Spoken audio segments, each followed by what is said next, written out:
es precisamente del hombre de Dios o de la mujer de Dios que asume esa postura. Por ejemplo, Jeremías participó en 4 reinados. Y dentro de los 4 reinados, él intervino en la medida en que pudo como profeta para hacer valer la verdad de Dios sobre la nación. Una nación que se rige por un pacto. Y una nación que ve que cuando el pacto es cumplido, las cosas que prosperan. Y cuando el pacto no es cumplido, la nación que se derrumba, la nación se destruye. Entonces, lo mismo va a suceder en medio de las sociedades modernas. Cuando lo que una sociedad hace y realiza políticamente hablando va en beneficio de los valores, va en beneficio de lo moral, va en beneficio de lo ético, es restaurador, es compasivo, es misericordioso. Cuando una sociedad va en esa dirección, está cumpliendo precisamente con esa ley del pacto. Pues cuando hay sentido de justicia, cuando hay sentido de equidad, pues hay prosperidad en una nación y un pueblo. Cuando por el contrario el sentido de justicia, de equidad, se pierde, entonces los pueblos empiezan a ¿qué? Empiezan a derrumbarse. Y la iglesia juega un papel vital, un papel importantísimo dentro de ese proceso. De tal manera que cuando a la iglesia le toque emitir su voz, no por el color, porque déjeme decirle que aquí hay unos religiosos en nuestro país que hablan dependiendo del color en términos de las conveniencias. Y eso es una vergüenza. Eso es una vergüenza. Cuando es el partido político de ellos el que está haciendo las cosas mal, no hablan ni así les pongan el micrófono en la boca. Pero cuando son los partidos contrarios a sus sentimientos políticos los que están haciendo las cosas mal, entonces ellos piden el micrófono a gritos y hacen conferencias de prensa y se van aquí y se mueven allá y buscan periodistas. Eso es partidismo. Eso no es política. Eso es partidismo. Ahora, imagínense, si la iglesia no va a estar del lado de lo que es justo, si la iglesia no va a estar del lado de lo que es honesto, si la iglesia no va a estar del lado de lo que es íntegro, si la iglesia no va a estar del lado de lo que es moral, entonces, ¿cuál es la función de la iglesia? Jesús dijo, vosotros sois la sal de ¿qué? Vosotros sois la sal de la tierra. O sea, la postura que algunas religiones pueden tener con respecto, claro, los pobrecitos muchas veces que no saben diferenciar entre la función profética política o la función profética partidista. Y en la partidista estamos en contra, pero en la política no. En la política no. Porque si una iglesia no asume una postura profética en medio de una sociedad, hace que la sociedad corra el riesgo de que todo lo que se haga en esa sociedad esté ausente de piedad, de compasión, de misericordia, de justicia, de equidad en beneficio de un pueblo. Entonces, Jeremías nos da ese modelo. Él nos presenta esa cara que es importante para la vida de una iglesia. Pero depende de nosotros, queridos. Depende de nosotros. El aprender que antes de un ideal político, nosotros somos primero cristianos. Representamos la justicia de Dios. Entonces, cuando nosotros como cristianos aprendamos esa gran verdad, entonces podemos, no hay ningún problema, no habría ningún problema.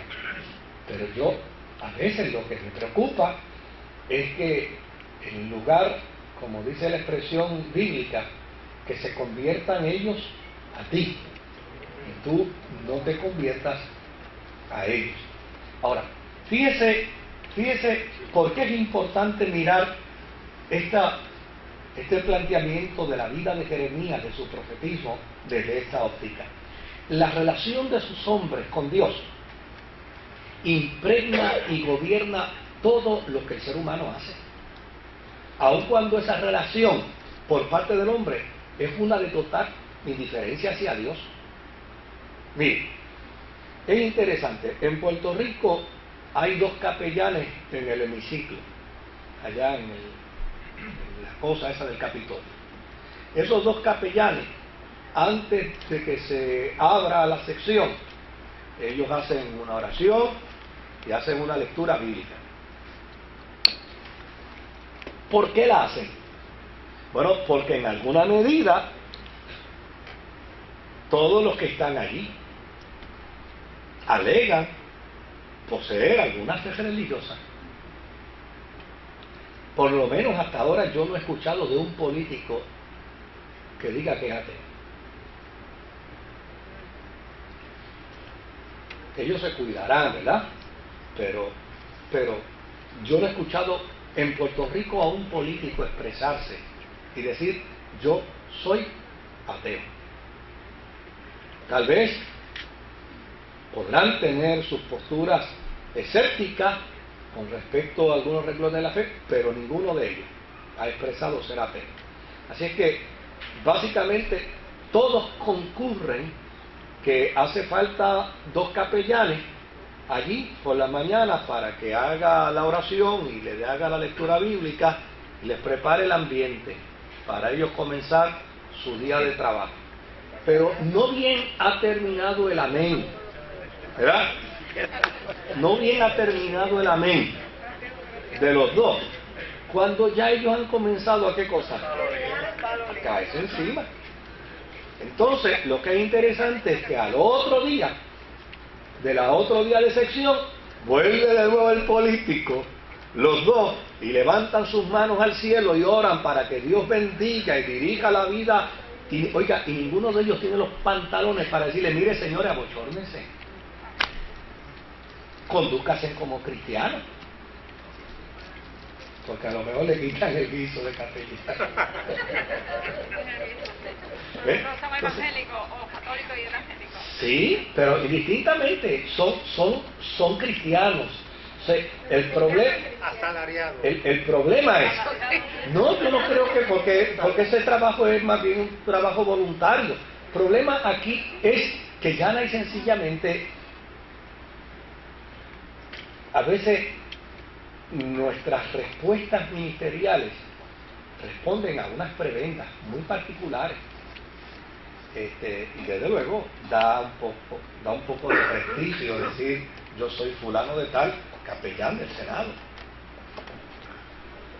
capellán de la Cámara de Representantes, capellán de la policía, capellán del ejército. Oiga, pero el problema es que el que ejerce una función de capellán en cualquier institución tiene que entender que él no está para responder a la política de la institución si ésta va en contra de ¿qué? De sus valores.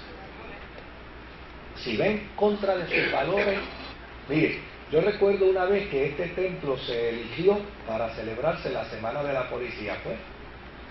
Me llama y me dice, mire capellán, cogimos a mucho gusto, claro que sí.